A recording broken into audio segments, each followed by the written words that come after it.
साल 1971 बांग्लादेश में आजादी की आवाज बुलंद होती है और पाकिस्तान सिविल वॉर के सबसे बैड फेज से गुजर रहा होता है।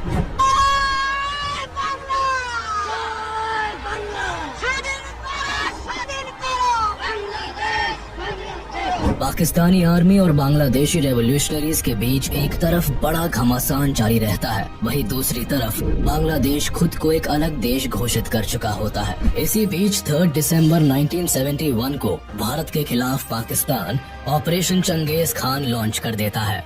पाकिस्तान एयरफोर्स इंडिया के कई एयरफील्ड्स पर बमबारी करना शुरू कर देती है और अब भारत भी इस जंग में शामिल हो जाता है और इसी के साथ शुरुआत होती है इंडिया पाकिस्तान वॉर ऑफ 1971 की।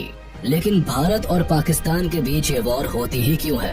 पाकिस्तान के सिविल वॉर से भारत का क्या लेना देना होता है? और 1947 में पाकिस्तान का दामन थामने वाला ईस्ट पाकिस्तान आखिर क्यों आजादी की मांग पर उतर आता है? भारत का इस पूरे वॉर में क्या कंट्रीब्यूशन रहता है? कॉलोनियल टाइम से पहले इंडियन सबकॉन्टिनेंट में एक नहीं बल्कि कई किंगडम्स राज करते थे। ये सभी किंगडम्स अपने आप को एक अलग भाषा, ट्रेडिशन, कल्चर से आइडेंटिफाई करते थे और कुछ यही कहानी आज के वेस्ट बंगाल और बांग्लादेश की भी थी, जो उस टाइम में बंगाल के नाम से जाना जाता था। 13th सेंचुरी से ही इस एरिया पर ज्यादातर मुस्लिम रूलर्स का रूल चलता था, लेकिन धर्म से ज्यादा यहाँ के लोग खुद को बंगाली भाषा, कल्चर और ट्रेडिशन से इंटीग्रेटेड महसूस करते थे। अलग अलग धर्म से होने के बाद भी यहाँ कम्युनिटीज में यूनिटी एग्जिस्ट करती थी। 1757 में बंगाल में ब्रिटिश राज आने के बाद कम्युनिटीज के बीच धर्म की खाई गहरी होती जाती है, लेकिन एक चीज जो हमेशा कॉमन रहती है वो है बंगाली एथनिसिटी। 1947 में ब्रिटिश रूल के खत्म होते ही भारत को आजादी मिलती है, लेकिन ये आजादी भारत को 2 देशों में बांट देती है, भारत और पाकिस्तान। मुस्लिम मेजॉरिटी लोग पाकिस्तान को चुन लेते हैं, जबकि भारत खुद को लोकतांत्रिक देश घोषित करता है। धर्म के नाम पर हुए इस विभाजन से दोनों देशों की बाउंड्रीज तो तय हो जाती है, लेकिन एक ही कल्चर, ट्रेडिशन और लैंग्वेज को फॉलो करने वाले रीजन्स 2 अलग मुल्क का हिस्सा बन जाते हैं। जैसे आधा पंजाब पाकिस्तान को मिलता है और आधा भारत का हिस्सा बनता है। पार्टीशन की लकीरों से बंगाल भी अछूता नहीं रहता है। स्टार्टिंग फेज में पूरा बंगाल रीजन पार्टीशन को स्ट्रांगली अपोज करता है, लेकिन जब विभाजन की मांग तेज होती है तो बंगाल का वेस्टर्न रीजन भारत में शामिल हो जाता है। वही Muslim majority East Bengal Pakistan का हाथ थाम लेता है। उनकी उम्मीद होती है कि इस्लाम की फाउंडेशन पर बने पाकिस्तान में उन्हें better social and economic status और फैसिलिटीज मिलेंगी। साथ ही पाकिस्तानी गवर्नमेंट उनके फंडामेंटल राइट्स को रिकॉग्नाइज करे और उन्हें उनका पूरा हक दे। पाकिस्तान के साथ भारत में रह रहे कुछ मुस्लिम्स की भी यही उम्मीद होती है। इसलिए जब बंटवारा होता है तो दोनों ही कम्युनिटीज में मास माइग्रेशन देखने को मिलता है। हिंदू पाकिस्तान से भारत आते हैं तो मुस्लिम भारत से पाकिस्तान चले जाते हैं। वेस्ट बंगाल और बिहार से भी कई बिहारी मुस्लिम्स ईस्ट बंगाल की तरफ माइग्रेट करते हैं और हिंदू लोग भारत आ जाते हैं। ये मास माइग्रेशन अपने साथ एक बहुत बुरा दौर लेकर आता है, जिसमें दंगे फसाद से बेकसूर लोग मारे जाते हैं। लॉ एंड ऑर्डर पूरी तरह से तहस नहस हो जाता है। 14 लाख लोग अपना घर छोड़ देते हैं और लाखों फैमिलीज को अपनी डेस्टिनेशन पर पहुंचने से पहले ही मौत के घाट उतार दिया जाता है। मरने वालों की संख्या 2 लाख से 20 लाख तक बताई जाती है। इन टफेस्ट सिचुएशंस के बीच इंडिया का डिवीजन हो जाता है और एक नई कंट्री दुनिया को मिलती है, पाकिस्तान, जिसके 2 हिस्से होते हैं, वेस्ट पाकिस्तान और ईस्ट पाकिस्तान, जो एक दूसरे से 1600 किलोमीटर की दूरी पर होते हैं। पाकिस्तान की फॉर्मेशन में मेजॉरिटी भले ही मुस्लिम्स की होती है, लेकिन सभी एक अलग एथनिक ग्रुप को रिप्रेजेंट करते हैं। Majority of ethnic group Bengali Muslim की होती है, जो ईस्ट पाकिस्तान में रहते हैं, जबकि वेस्ट पाकिस्तान में पंजाबी, सिंधी, पख्तूनी और बलोची एथनिक ग्रुप की सुपीरियोरिटी रहती है। ऐसे में एक बड़ी आबादी होने के बाद भी बंगाली मुस्लिम्स को साइडलाइन कर दिया जाता है। पॉलिटिक्स से लेकर ब्यूरोक्रेसी, मिलिट्री और सभी पावरफुल पोजीशंस पर वेस्ट पाकिस्तान के एथनिक ग्रुप को रिप्रेजेंटेशन मिलती है। Specifically government related important decisions and work primarily West Pakistan में कॉन्सेंट्रेटेड रहते हैं। पाकिस्तान की पॉलिटिक्स में भी भी वेस्ट पाकिस्तान का इन्फ्लुएंस रहता है। 1947 में पाकिस्तान की शुरुआत भारत की तरह एक पार्लियामेंट्री डेमोक्रेसी से होती है, जिसमें प्राइम मिनिस्टर की कमान लियाकत अली खान संभालते हैं, जबकि मोहम्मद अली जिन्ना को पहला गवर्नर जनरल बनाया जाता है। अपने पहले ही टर्म में लियाकत सरकार को ईस्ट पाकिस्तान और वेस्ट पाकिस्तान को इफेक्टिवली गवर्न करने में कई परेशानियों का सामना करना पड़ता है, जो आने वाली सरकार को भी महसूस होती है। मैक्सिमम पावर सेंट्रल गवर्नमेंट में एक ही पोजीशन पर कंसंट्रेटेड होती है, जिसकी वजह से पाकिस्तान में पॉलिटिकल इंस्टेबिलिटी भी आने वाले सालों में देखने को मिलती है और ईस्ट पाकिस्तान को रिप्रेजेंटेशन का सही मौका नहीं मिल पाता है। 21 मार्च 1948 को मोहम्मद अली जिन्ना एक नया रूल लेकर आते हैं और उर्दू को पाकिस्तान की ऑफिशियल लैंग्वेज डिक्लेयर कर देते हैं। State language of Pakistan is going to be Urdu and no other language. जिन्ना का ये डिक्लेरेशन ईस्ट पाकिस्तान को हिला कर रख देता है। वेस्ट पाकिस्तान के उर्दू इम्पोजिशन को ईस्ट पाकिस्तान में भारी क्रिटिसिज्म झेलना पड़ता है। बंगाली मुस्लिम्स के लिए उर्दू एक एलीट भाषा होती है, जिसे केवल हाई ऑफिशियल्स ही बोलते थे, जबकि ईस्ट पाकिस्तान में दशकों से बच्चा बच्चा बंगाली भाषा बोल रहा होता है। भाषा की जबरदस्ती से ईस्ट पाकिस्तान में बंगाली लैंग्वेज मूवमेंट की शुरुआत होती है। अपनी भाषा को बचाने के लिए लोग सड़कों पर उतर आते हैं। स्टूडेंट और पॉलिटिकल एक्टिविस्ट उर्दू इम्पोजिशन को अपनी भाषा पर एक गहरी चोट की तरह लेते हैं। ईस्ट बंगाल की प्राइमरी लैंग्वेज बंगाली होती है। 1952 आते आते ईस्ट बंगाल में प्रोटेस्ट इतने तेज हो जाते हैं कि सरकार को सेक्शन 144 इम्पोज करना पड़ता है, यानी 3 से ज्यादा लोगों का एक साथ खड़ा होना फॉरबिड कर दिया जाता है। इस कानून के खिलाफ 21 फरवरी को ढाका यूनिवर्सिटी के स्टूडेंट्स एक साथ इकट्ठे होते हैं, लेकिन सेक्शन 144 के तहत पुलिस उन्हें हिरासत में ले लेती है। इससे स्टूडेंट्स की भीड़ और भी ज्यादा भड़क जाती है और student East Bengal Legislative Assembly में घुसने की कोशिश करते हैं। उन्हें रोकने के लिए पुलिस प्रदर्शनकारियों पर ओपन फायर करती है, जिसमें 5 लोगों की मौत हो जाती है। आगे चलकर ये दिन बांग्लादेश के इतिहास में अमर हो जाता है और आज भी इसी दिन को बांग्लादेश अपने लैंग्वेज मार्टर्स डे के तौर पर मनाता है। सरकार और बंगालियों का ये क्लैश इस कदर बढ़ जाता है कि 1956 में सरकार को बंगाली भाषा को ऑफिशियल स्टेटस और 1956 में स्टेट लैंग्वेज का दर्जा देना पड़ता है। ईस्ट पाकिस्तान में रह रहे लोगों की मांग तो पूरी हो जाती है, लेकिन सरकार के साथ इनकी नाराजगी खत्म नहीं होती, बल्कि ये घटना आग में घी का काम करती है। पाकिस्तान की फॉर्मेशन में मेजॉरिटी भले ही मुस्लिम्स की होती है, लेकिन सभी एक अलग एथनिक ग्रुप को रिप्रेजेंट करते हैं। पाकिस्तान में कई सरकारें बनती बिगड़ती है, कई बार मिलिट्री रूल भी देखने को मिलता है, लेकिन सरकार बनाने का मौका ईस्ट पाकिस्तान के लोगों के हाथ में कभी नहीं आता। उन्हें पॉलिटिकल रिप्रेजेंटेशन से तो दूर रखा ही जाता है, साथ ही ईस्ट पाकिस्तान के डेवलपमेंट पर भी ध्यान नहीं दिया जाता। 70% से भी ज्यादा नेशनल बजट वेस्ट पाकिस्तान के डेवलपमेंट पर लगाया जाता है, जबकि पाकिस्तान की आधी पॉपुलेशन ईस्ट पाकिस्तान में सेंटर्ड होती है। यही से पाकिस्तान को अपना 62% रेवेन्यू भी मिलता है। फिर भी इस हिस्से की ग्रोथ रेट 2.6% होती है, जबकि वेस्ट पाकिस्तान 4.4% की ग्रोथ से बढ़ता है।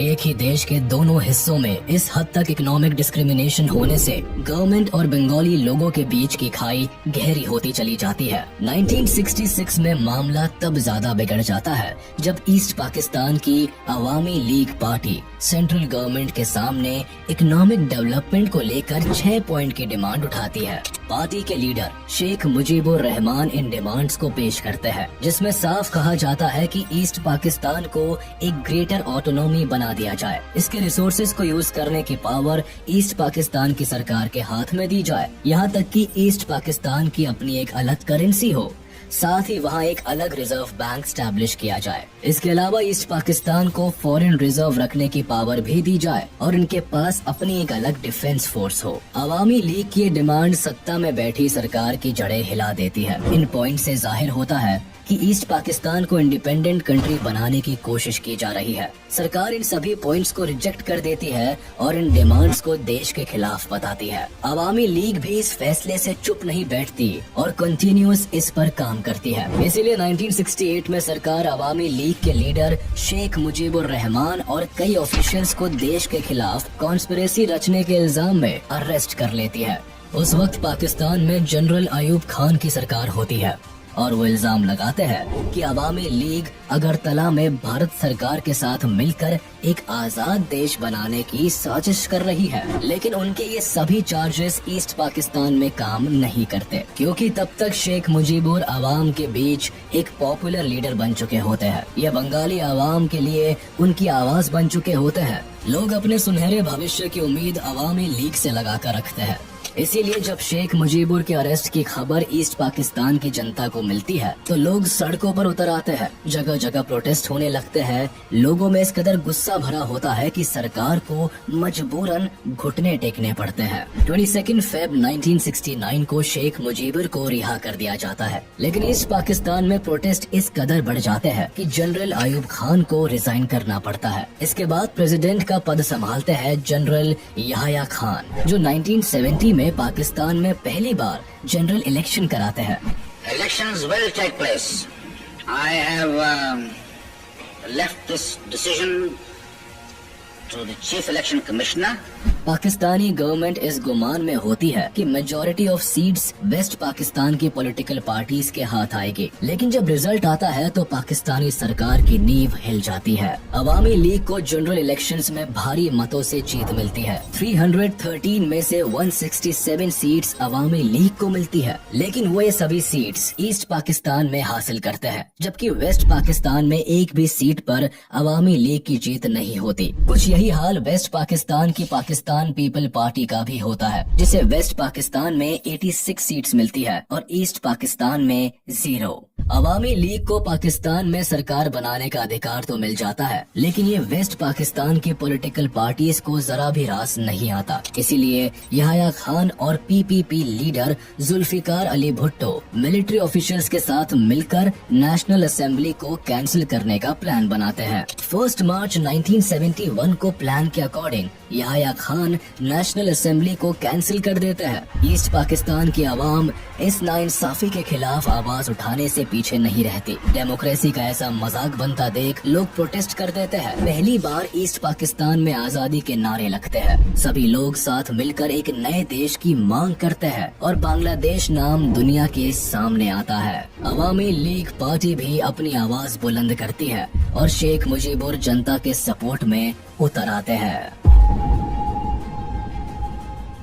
ईस्ट पाकिस्तान में अवाम पाकिस्तानी गवर्नमेंट के किसी भी ऑर्डर को मानना बंद कर देती है। प्रोटेस्टर्स यहाँ ऑर्गेनाइज्ड होकर एक इंडिपेंडेंट आर्मी को बनाते हैं, जिसे मुक्ति बाहिनी नाम दिया जाता है। इस आर्मी का मकसद बांग्लादेश की आजादी होता है। इस सिचुएशन में पाकिस्तान गवर्नमेंट को जब ईस्ट पाकिस्तान अपने हाथ से निकलता हुआ नजर आता है तो पाकिस्तानी आर्मी के जरिए यहाँ रिवॉल्ट्स को दबाने की कोशिश होती है। मार्च 1971 को एयर फ्लाइट के जरिए वेस्ट पाकिस्तान से कई पाकिस्तानी सोल्जर्स को ढाका लाया जाता है, जो मुक्ति बाहिनी के खिलाफ ऑपरेशन चलाते हैं। मुक्ति बाहिनी से निपटने के लिए वेस्ट पाकिस्तान एक east Pakistani central peace committee बनाती है, जिसे शांति बाहिनी नाम दिया जाता है। लेकिन पीस स्टैब्लिश करने के बजाय ये कमेटी ईस्ट पाकिस्तान में लोगों पर अत्याचार करना शुरू कर देती है। लॉ एंड ऑर्डर की धज्जियां उड़ जाती है। बंगालीज वेस्ट पाकिस्तान से अपने सारे नाते तोड़ लेते हैं। पाकिस्तानी गवर्नमेंट को जब ईस्ट पाकिस्तान की आवाज दबाने का कोई रास्ता नजर नहीं आता तो सरकार एक ऐसी साजिश रचती है कि वॉर क्राइम्स की सारी हदें पार हो जाती है। ईस्ट पाकिस्तानी लीडर्स का कहना था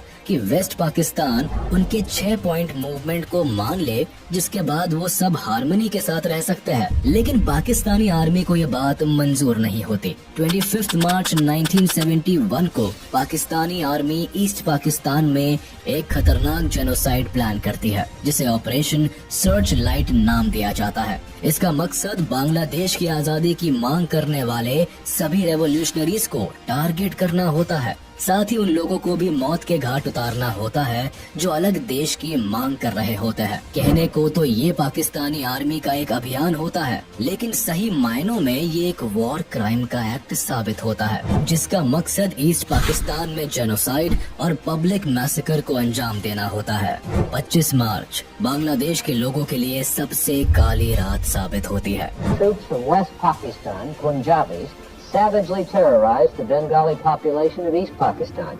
Perhaps 1 million people died. हजारों पाकिस्तानी सोल्जर्स ढाका में घुसते हैं। कर्फ्यू इम्पोज किया जाता है।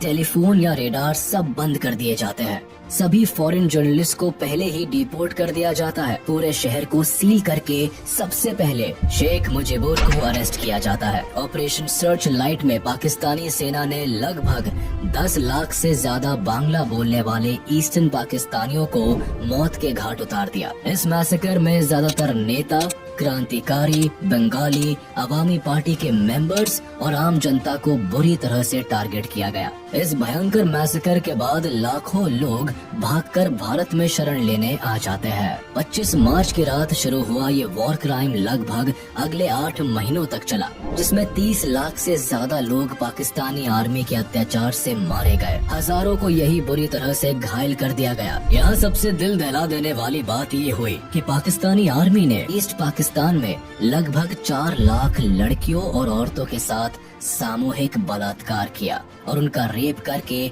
उन्हें पब्लिकली परसिक्यूट कर दिया। पाकिस्तानी आर्मी के इस तरह के शर्मनाक काम को जब यूएस प्रेसिडेंट तक पहुंचाया गया, तब भी यूएस ने इस जेनोसाइड को रोकने का कोई काम नहीं किया। उल्टा अपने एलाइज पाकिस्तान को वॉर में सपोर्ट करते रहे। और इससे पहले ही शेख मुजीबुर ईस्ट पाकिस्तान को इंडिपेंडेंट कंट्री घोषित कर देते हैं और इसे बांग्लादेश नाम देते हैं। 27 मार्च को मेजर जियाउर रहमान खुद ये डिक्लेरेशन पब्लिक को पढ़कर सुनाते हैं।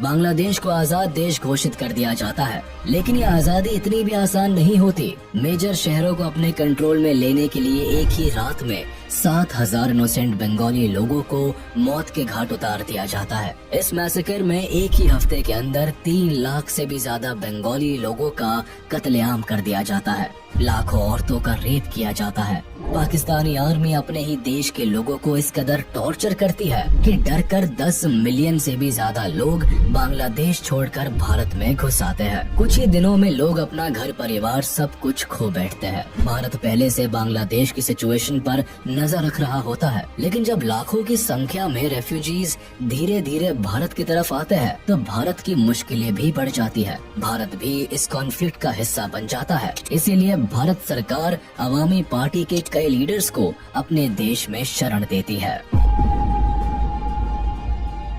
10 अप्रैल 1971 को अवामी लीडर्स कोलकाता में ही people republic of Bangladesh government को बनाते हैं। शेख मुजीबुर रहमान को बांग्लादेश का प्रेसिडेंट चुन लिया जाता है, जबकि तजुद्दीन अहमद को प्राइम मिनिस्टर बनाया जाता है। लेकिन भारत की असल समस्या 10 मिलियन रेफ्यूजीज को लेकर होती है। आखिर इतने बड़ी संख्या को सर्व करना भारत के लिए मुश्किल होता है। रेफ्यूजीज के आने जाने से भारत पर एक बड़ा इकोनॉमी बर्डन पड़ता है। साथ ही बांग्लादेश में चल रहा जेनोसाइड भी भारत सरकार के लिए कंसर्न बनता जा रहा था। इसीलिए इंदिरा गांधी फैसला लेती है कि बांग्लादेश की आजादी की इस लड़ाई में भारत भी शामिल होगा। 28 अप्रैल 1971 प्रधानमंत्री Indira Gandhi chief of army staff general Sam Manekshaw से बांग्लादेश की सिचुएशन डिस्कस करती है और उन्हें कहती है कि वो जंग की तैयारी करे। लेकिन मानेकशॉ वॉर चैलेंजेस को बताते हुए इतनी जल्दी वॉर पर जाने को अवॉइड करते हैं। वो बताते हैं कि मॉनसून के मंथ में बांग्लादेश में बाढ़ की स्थिति पैदा हो जाती है और ऐसी सिचुएशन में लड़कर जीत हासिल करना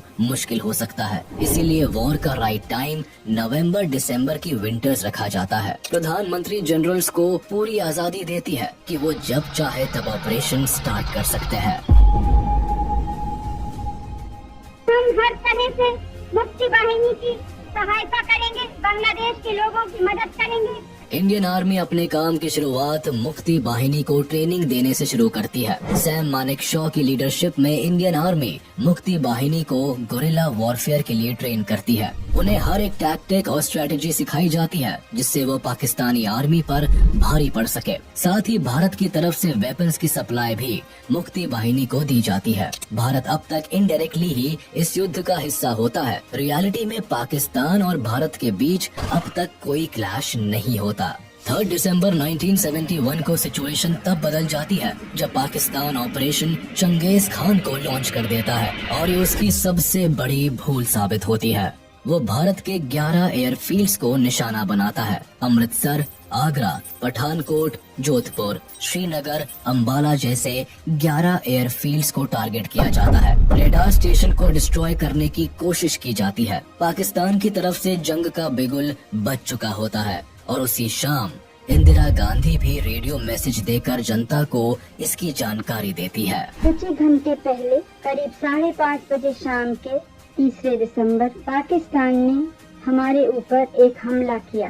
पाकिस्तानी हवाई जहाजों ने हमारे अमृतसर, पठानकोट, श्रीनगर, अवंतीपुर, उत्तरलाई, जोधपुर, अंबाला और आगरे के हवाई अड्डों पर बमबारी की। पश्चिमी पाकिस्तान की लड़ाई थी, वो लड़ाई भारत पर भी आ गई है। इस चुनौती का सामना जोरों से करना है। मुझे जरा भी संदेह नहीं है कि विजयी भारत की जनता की, भारत की बहादुर सेना की होगी। पाकिस्तान का मकसद भले ही भारत के एयरफील्ड को तबाह कर इंडियन एयरफोर्स को वॉर से बाहर रखने का होता है, लेकिन लकीली इनके निशाने सटीक नहीं बैठते और इंडियन एयरफोर्स तुरंत ही सतर्क हो जाती है और इन्हीं रनवे से AIF अपने टारगेट संभाल लेती है और पाकिस्तानी आर्मी को मुंह तोड़ जवाब देने को तैयार हो जाती है। पाकिस्तान इंडियन एयरबेस को नुकसान पहुंचाने से भले ही चूक जाती है, लेकिन इंडियन एयरफोर्स जब एयर स्ट्राइक पर उतरती है तो पाकिस्तान के कई रनवे को तबाह करके ही दम लेती है।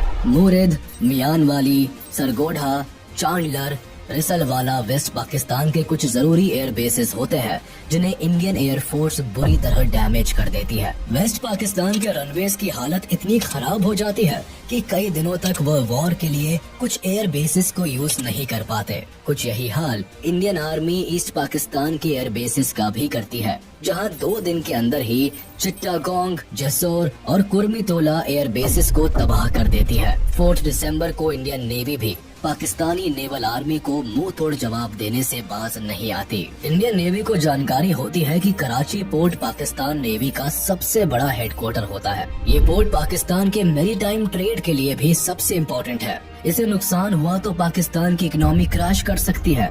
इसीलिए इंडियन नेवी कराची हार्बर को अपना टारगेट बनाती है और इस ऑपरेशन को नाम देती है ऑपरेशन ट्राइडेंट। इस ऑपरेशन की कमान संभालते हैं navy chief admiral SM Nanda, जो कि इंदिरा गांधी से परमिशन लेने के बाद 25th स्क्वाड्रन कमांडर बबरू भान यादव को अटैक की जिम्मेदारी देते हैं। इनकी कमान में इंडियन नेवी का ग्रुप 460 किलोमीटर कराची के साउथ कोस्ट में चला जाता है और रात होने का इंतजार करते हैं, क्योंकि रात के अंधेरे में पाकिस्तानी एयरक्राफ्ट एयर बॉम्बिंग नहीं कर सकते थे। इंडियन नेवी का प्लान होता है कि वह अंधेरे का फायदा उठाकर पाकिस्तान की वॉरशिप्स को पूरी तरह तबाह कर दे। इसीलिए शाम होते होते इंडियन नेवी कराची पोर्ट के 330 किलोमीटर करीब चले जाते हैं। इनके पास INS Veer, INS Nirghat and INS Nipat जैसी मिसाइल बोट्स और 2 anti submarine corvettes INS Kiltan और INS कटचल होती है। सभी वॉरशिप्स भारी मिसाइल से लैस होती है। रात को जब पाकिस्तानी नेवी को अंदाजा भी नहीं होता कि वह बड़े हमले का शिकार होने वाले हैं, तभी इंडियन वॉरशिप्स कराची से 130 किलोमीटर की दूरी से ही पाकिस्तानी वॉरशिप का पता लगा लेती है। सबसे पहले मिसाइल अटैक INS नीरघाट करती है और पाकिस्तान के बैटल्स क्लास डिस्ट्रॉयर PNS खाइबार के टुकड़े टुकड़े कर डालती है। उसके बाद INS वीर और INS निपत भी अपना कमाल दिखाते हैं और PNS चैलेंजर और PNS मुहाफिज को मिसाइल से बर्बाद कर पानी में डुबो देते हैं। इस ऑपरेशन में INS निपात पाकिस्तान के केमारी ऑयल स्टोरेज टैंक्स को भी निशाना बनाता है और पाकिस्तान का ऑयल स्टोरेज आग की लपटों में जल के बर्बाद हो जाता है। करीब 7 दिन तक पाकिस्तान इस आग को बुझाने में नाकामयाब रहता है और दुनिया भर के अखबारों में इंडियन नेवी की इस आग को बिगेस्ट बॉनफायर करार दिया जाता है। इसके जवाब में पाकिस्तानी नेवी इंडिया के ओखा पोर्ट को बॉम्ब करने से पीछे नहीं रहता ताकि उन्हें अपनी बर्बादी का बदला मिल सके। वो हमले से भारत के फ्यूलिंग फैसिलिटीज, एम्यूनिशन डंप और मिसाइल बोट्स जेटी को नुकसान पहुंचाना चाहता है। लेकिन पाकिस्तान के प्लान को समझते हुए इंडियन नेवी अपनी मिसाइल बोट्स को पहले ही ओखा पोर्ट से हटा देता है और यहाँ भी पाकिस्तान के हाथ केवल हार ही आती है। इंडियन नेवी का ये पहला ऑपरेशन होता है जिसमें एंटी मिसाइल्स का इस्तेमाल किया जाता है और आज के दिन इस दिवस को इंडियन नेवी डे के रूप में मनाया जाता है। इसके अलावा पाकिस्तानी नेवी को इस वॉर में सबसे ज्यादा डर INS विक्रांत का भी होता है। उन्हें ये जानकारी होती है कि INS विक्रांत जंग की तस्वीर पलट कर रख सकता है, क्योंकि INS विक्रांत शान से बे ऑफ बंगाल के रास्ते ईस्ट पाकिस्तान पर एयरफोर्स को कैरी किए हुए ऑलरेडी एक्टिव था। इसलिए पाकिस्तानी आर्मी इसे बर्बाद करने के लिए PNS गाजी को इस रूट में भेजती है। लेकिन मामला उल्टा पड़ जाता है। नेवल सबमरीन PNS गाजी कराची से बे ऑफ बंगाल की तरफ आती है, लेकिन इसके पहले वो अपने प्लान को एक्टिवेट कर पाता इंडियन नेवी के डिफेंस फोर्स को इस साजिश की खबर लग जाती है। भारत भी चौकन्ना हो जाता है। यहाँ PNS गाजी को चकमा देने के लिए विशाखापट्टनम पर INS राजपूत को एक्टिव कर दिया जाता है और ऐसा जताया जाता है कि विशाखापट्टनम पोर्ट पर INS विक्रांत खड़ा है। पाकिस्तानी नेवी को गुमराह करने के लिए INS विक्रांत के कॉल साइन का यूज किया जाता है। साथ ही INS राजपूत से भी सिग्नल्स भेजे जाते हैं। अपने मिशन को अंजाम देने के लिए PNS गाजी जैसे ही विशाखापट्टनम पोर्ट पर पहुंचता है, तभी INS राजपूत 2 डेप्थ चार्जेस से PNS गाजी सबमरीन पर हमला करता है। PNS गाजी इस पूरे मामले को समझता और रिट्रीट करता। तब तक INS राजपूत ने हमले शुरू कर दिए और इस तरह PNS गाजी पाकिस्तान के मंसूबों के साथ ही डूब जाता है। 4 दिसंबर की रात को पाकिस्तान राजस्थान के लोंगेवाला पोस्ट से भारत पर हमला करता है। उन्हें खुफिया जानकारी होती है कि यहाँ इंडियन सोल्जर्स की संख्या कम है। बस इसी का फायदा उठाकर वह भारत में दाखिल होने और रामगढ़ जैसलमेर होते हुए दिल्ली पहुँचने की साजिश रचता है। इस साजिश के तहत पाकिस्तान 2000 जवानों के साथ 59 टैंक्स और एक मोबाइल इन्फेंट्री ब्रिगेड को लेकर लोंगेवाला पोस्ट पर हमला कर देते हैं। यहाँ उनका सामना भारतीय सेना की 23वीं बटालियन पंजाब रेजिमेंट की कंपनी से होता है, जिसकी कमान मेजर कुलदीप सिंह चंदपुरी के पास होती है। 7 दिसंबर 1971 तक लड़ी गई इस लड़ाई में पाकिस्तान के मंसूबे धरे के धरे रह जाते हैं, जब मेजर कुलदीप सिंह चंदपुरी की लीडरशिप में केवल 120 इंडियन सोल्जर्स ही पाकिस्तान के हजारों सोल्जर्स और टैंक्स को धूल चटा देते हैं। लोंगेवाला में भारतीय सैनिक एक ऊंचे रेत के टीले को अपने कब्जे में ले लेते हैं और इस ऊंचाई का फायदा उठाकर अपनी स्ट्रेटेजी बनाते हैं। कुलदीप सिंह चंदपुरी को पता होता है कि सुबह होने तक उन्हें कोई हवाई मदद नहीं मिल सकती, इसीलिए वह सुबह तक पाकिस्तानी आर्मी को उलझा कर रखने की स्ट्रेटेजी बनाते हैं। हालांकि पाकिस्तान से फायरिंग पहले स्टार्ट होती है, लेकिन आगे वह बढ़ते हुए पाकिस्तानी टैंक चारों तरफ लगे कटीले तारों को देखकर रुक जाते हैं। इन वायर्स को वो लैंड माइन्स का सिंबल समझकर एक जरूरी वक्त तारों को हटाने और अपने कंफ्यूजन को क्लियर करने में गुजार देते हैं। फिर जैसे ही पाकिस्तानी टैंक्स आगे बढ़ते हैं, वो रेगिस्तान की रेत में फंस जाते हैं। एक ऊंचे टीले पर होने की वजह से इंडियन आर्मी टैंक्स को डायरेक्ट हिट कर पाती है और पाकिस्तान अपने कई टैंक्स और व्हीकल्स गवा देता है।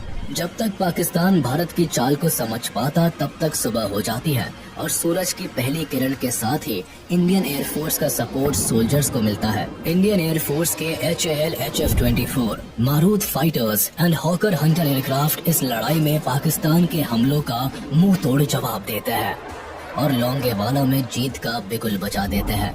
इस हार से पाकिस्तान को बहुत बड़ा झटका लगता है। वह अपने कई सैनिक और आर्म्ड व्हीकल खो देता है। लोंगेवाला का ये एयर ग्राउंड ऑपरेशन भारत का बड़ा सक्सेसफुल ऑपरेशन साबित होता है, लेकिन पाकिस्तान के लिए ये एक बहुत बड़ी हार बन जाती है।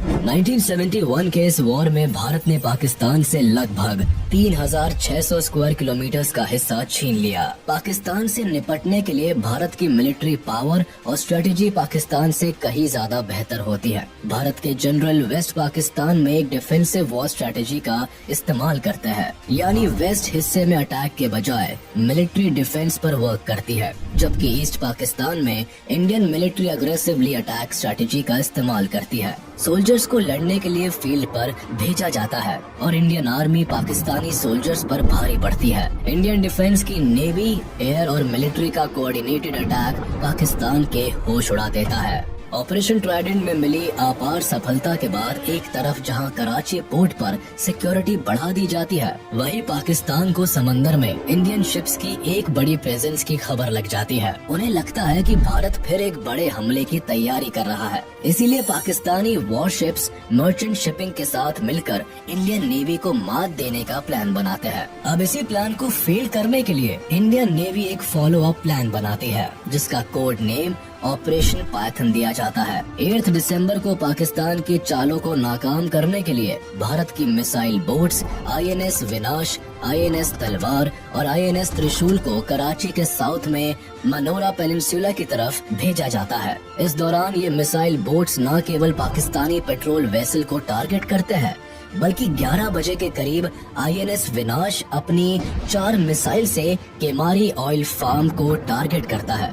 इस अटैक से पाकिस्तान का बचा कुचा केमारी ऑयल स्टोरेज भी तबाह हो जाता है। साथ ही Panamanian fuel tanker SS Gulf Star को भी भारी नुकसान पहुंचता है। INS विनाश पाकिस्तान के नेवी फ्लीट टैंकर PNS डक्का को बुरी तरह ध्वस्त कर देता है। इस हमले से कराची की 50% ऑयल रिक्वायरमेंट धुआं हो जाती है। पाकिस्तान की अर्थव्यवस्था को एक बड़ा झटका लगता है और एक ही रात में पाकिस्तान को लगभग $3 बिलियन का नुकसान उठाना पड़ता है। इस अटैक में भारतीय नेवी को तो कोई नुकसान नहीं पहुंचता, लेकिन पाकिस्तान को केवल आसमान ही नहीं बल्कि समंदर से भी एक बड़ी हार का सामना करना पड़ता है। वॉर में अपनी डूबती नैया को किनारे लगाने के लिए पाकिस्तान UN के पास पहुंचता है और अपील करता है कि भारत को इस वॉर से बाहर रहने के लिए कहा जाए। 4 दिसंबर को जहां एक तरफ पाकिस्तान भारत पर अटैक करता है, वहीं साइमल्टेनियसली यूनाइटेड नेशंस की सिक्योरिटी काउंसिल असेंबल होती है। एक लंबे डिस्कशन में अमेरिका सीधे पाकिस्तान के समर्थन में कूद जाता है। US, चाइना और UK मिलकर भारत को सीज फायर करने के लिए कहते हैं और दबाव बनाया जाता है कि भारत अपनी आर्मी को बांग्लादेश से वापस बुला ले।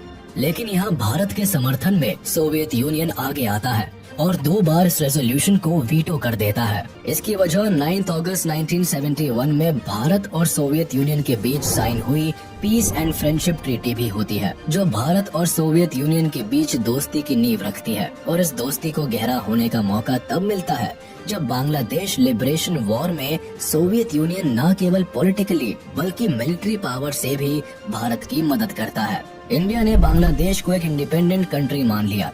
इसी दिन भूटान भी विश्व का पहला देश बना जिसने बांग्लादेश को ऑफिशियली एक इंडिपेंडेंट कंट्री के तौर पर एक्सेप्ट कर लिया।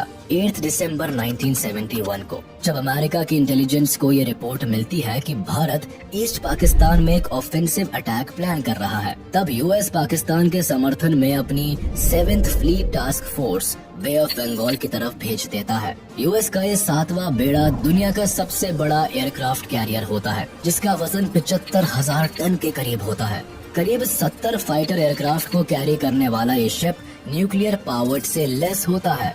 जाहिर था कि भारत की नेवल पावर से ये कहीं ज्यादा ताकतवर होता है और उसके सामने भारत के INS विक्रांत की फाइटर एयरक्राफ्ट की क्षमता केवल 20 एयरक्राफ्ट की होती है। पाकिस्तान को अब ये वॉर अपने हक में दिखाई देने लगती है।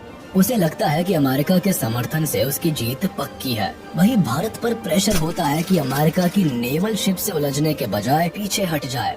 सिचुएशन यहाँ हाथ से निकलती दिखाई देती है, क्योंकि UK भी पाकिस्तान के समर्थन में HMS ईगल को अरेबियन सी में उतारता है। इनकी साजिश भारत की नेवल शिप को एक पिंसर अटैक में फंसाने की होती है। भारत इस सिचुएशन से निकलने के लिए सोवियत को SOS भेजता है और इंडो सोवियत सिक्योरिटी ट्रीटी को एक्टिवेट करने के लिए कहता है, जिसके तहत किसी भी आउटसाइड अटैक होने पर सोवियत यूनियन भारत को प्रोटेक्ट करने के लिए बाध्य है। मैसेज मिलते ही ब्रिटिश अमेरिकन थ्रेट को काउंटर करने के लिए सोवियत जल्द ही कमांडर एडमिरल व्लादिमीर क्रुगलियाकोव के अंदर अपने 10th ऑपरेटिव बैटल ग्रुप को भारत की मदद के लिए भेजते हैं। सोवियत का ये पैसिफिक बेड़ा nuclear armed ships, atomic submarines और मिसाइल से लेस होता है और समंदर में ब्रिटिश और अमेरिकन बेड़े को काउंटर करने के लिए उन्हें अपने टारगेट रेंज में ले आते हैं।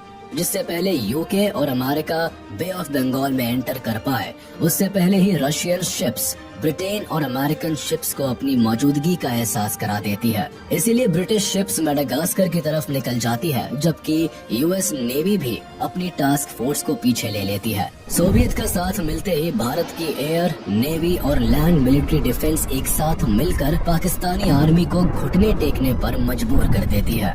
ईस्ट पाकिस्तान में पाकिस्तानी आर्मी की एयर सप्लाईज कट ऑफ कर दी जाती है। नेवल रूट्स को इंडियन नेवी ब्लॉक कर देती है और जमीन पर मुक्ति बाहिनी पाकिस्तान आर्मी की जान की दुश्मन बन जाती है। 12 दिसंबर आते आते इंडिया पाकिस्तान वॉर में पाकिस्तान एक बड़ी हार के सामने खड़ा होता है। इनकी सेना को बुरी तरह खदेड़ दिया जाता है। वेस्ट पाकिस्तान का लगभग 13,000 किलोमीटर वर्ग इलाका अब भारत के कंट्रोल में होता है और पाकिस्तानी सोल्जर्स के पास बचने का कोई रास्ता नहीं होता है। जुल्फिकार अली भुट्टो पाकिस्तान की जीत के लिए एक बार फिर अमेरिका का दरवाजा खटखटाते हैं और वॉर को डिस्कस करने के लिए न्यूयॉर्क जाते हैं। अमेरिका के साथ मिलकर वो सीज फायर का एक प्रपोजल भी तैयार करते हैं, लेकिन तब तक काफी देर हो चुकी होती है। पाकिस्तानी आर्मी इंडियन सोल्जर्स के सामने सरेंडर के लिए तैयार हो जाती है। इससे गुस्से में आकर जुल्फिकार अली भुट्टो यूएन की असेंबली छोड़कर चले जाते हैं और यहाँ पाकिस्तान की लाचारी भी पूरी दुनिया को साफ नजर आती है। I will not be a party to it. My country hearkens for me. Why should I waste my time here in the Security Council?